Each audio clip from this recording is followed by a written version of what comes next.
Hey everyone, welcome back. It's Nat Walsh. Today I'm using a stamp set that I stamped. A friend of mine owns this stamp set. It is Simon Says Stamps Sketched Flowers. There is a couple of little extra bits that I've stamped. That little leaf there. The one down right next to my hand. And a little bit up in the corner. Then you see that tiny little leaf there that I just coloured in before. That also is an extra. It's just a gap filler basically. But yes, so I stamped this out while I was at a crafting retreat with some girlfriends of mine, and I tried to get an image of the stamp set for you, but I just couldn't do it. So I will try and leave a decent picture over there on my blog, so I'll leave the link down below for that. If nothing else, I'll leave you a link that goes to the stamp set that she had that I'm using today. So the colours that I'm using today are it's going to be a nice bright little combination of flowers. So I've got G07 as my darkest, YG17, YG13 and YG11 that we're using today, and all the leaves are going to be the same thing. I'm just going to use the YG13 at the very tips of it and around the edges, G07 in the middle, and YG17 just as a progression to go down. So the next colors that we've got are going to be BG09 for our darkest color, BG13 and BG11. I'm going to colour a couple of petals and another flower just so you could see what I am going to be doing. This flower has some of it. My focus is being strange. Hopefully that is just my computer at the moment. Hopefully you don't see that in the end. But the center of the flower is going to have be the darkest. It's also, I'm going to leave a little bit of a highlight over sort of the middle there, just because it gives you the impression that the leaf is curling around a little bit. And also the flower, I should say, the petal, is curling up a little bit and curling over on that one on the left hand side. Just tidy that up because I did get a little bit crazy town with my markers. This one's going to be pretty standard. I'm just going to put the darkest color down the middle, followed by the lightest, medium, and then lightest, and we'll go over that a couple of times as I usually do. The centers are going to be relatively straightforward. I'm actually going to use, I've got a couple of my flowers are sort of an orangey color, but it's not really an orangey color. We're going to use some YRs and some Y26, and we're going to use that same color through some of the centers of our flower. So the one that I'm coloring down will have that color, and a couple of the other ones there. So we've got YR09, we've got YR27, YR24, and YR21 for our little orangey blend. I'm not going to fuss too much with these tiny little buddy berry type of things, and that's what I'm going to do them as, rather than another bit of leafy green. So that's okay. That's okay. So again, colouring through the darkest. I don't know what these little flowers are. If you know what these ones that I'm colouring right now, they're sort of almost like a gum nut,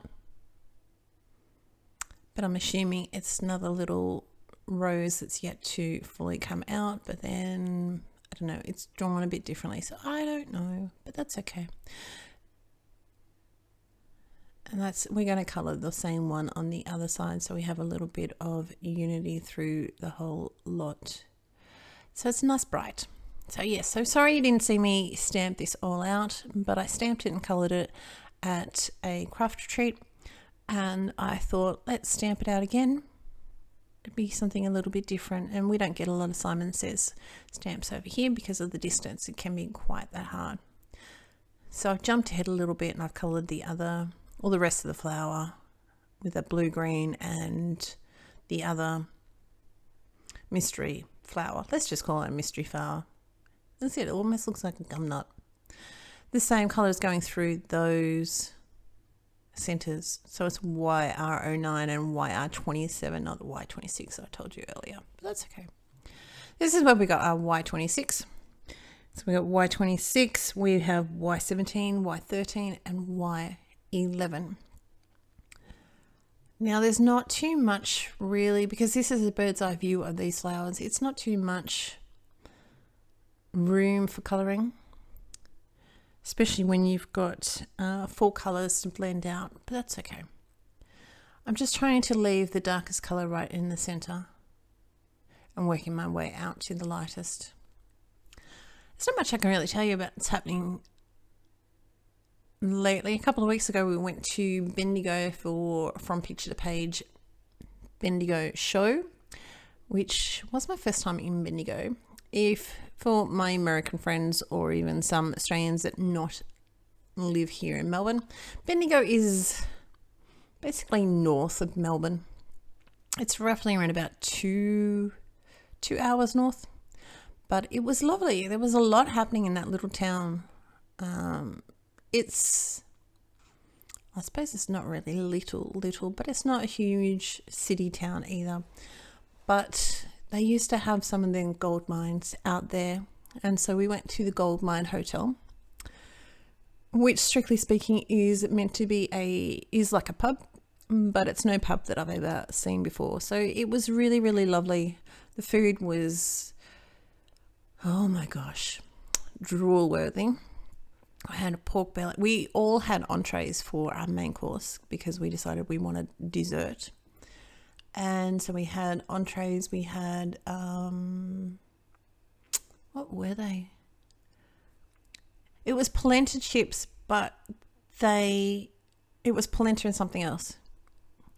They weren't really yellow because I thought they had sweet potato, but I'm not too sure anymore. The next flower that we've got, let's go back to the card. So we've got our V17, we've got V04 and V02. And this one is a very, very bright little flower. Again, I'm just trying to put the darkest color where I've envisioned this thing like starting to open up. So we've got the darkest color right into the center of the flower, or near the crease of the what can we say, where the crease of the center of the flower is, and then working its way. So it's starting to open up. So that's my theory behind it all. So this one is quite bright and it's going to overtake. Well, it's not going to overtake a little bit. So what we're going to do is we're going to have our 3 combo. Now we don't have a 3 combination in many things. Now we jumped ahead trying to save you a little bit of time. I'm just going to use 2 colors with these little buddy things. So we've got our 2 yellows, we've got 2 blue greens, we've got 3 oranges and 3 pinks. And that way, hopefully, trying to blend out and give it, because 3 is pleasing to the eye. Unevens are pleasing to the eye. But especially when it's the bright colors, I will try and sort of make it 3. So I'm just going to trim this down a little bit because it was just a tiny little bit too big. So it's 14.1 by 9.7, which is pretty much my standard go-to for my front panel. I like a thin margin. It's not be all and end all, but I do like my thin margins, especially when you're coloring it this great big image, you're taking the time. So I try and make sure if I'm going to color it all, it's going to be a large panel. The next thing I'm going to do is I've foam mounted that. We're going to stick that down on a card base, which is just laid onto some smoky slate grey cardstock for Stampin' Up, and then onto a card base, which is half of A4 in here in Australia. There's little bits of bling, the clearish enamel dots there I got in a kit. I think both of them I got in a kit. But these ones are very translucent, and then we've got pink. Can't think of the name. Coral. Pink coral. Well, it's not pink coral, it's just called coral. But they're very much a pinky sort of colour. And I'm having troubles with trying to keep my little bits of bling stuck to my craft knife. just figuring out where to go. And that's going to be pretty much my card. Now, I'll leave you the link down below for the blog post so you can see a couple more photos. You can see hopefully some links. That's it. I hope you're well. Take care. I'll talk to you next time. Bye-bye.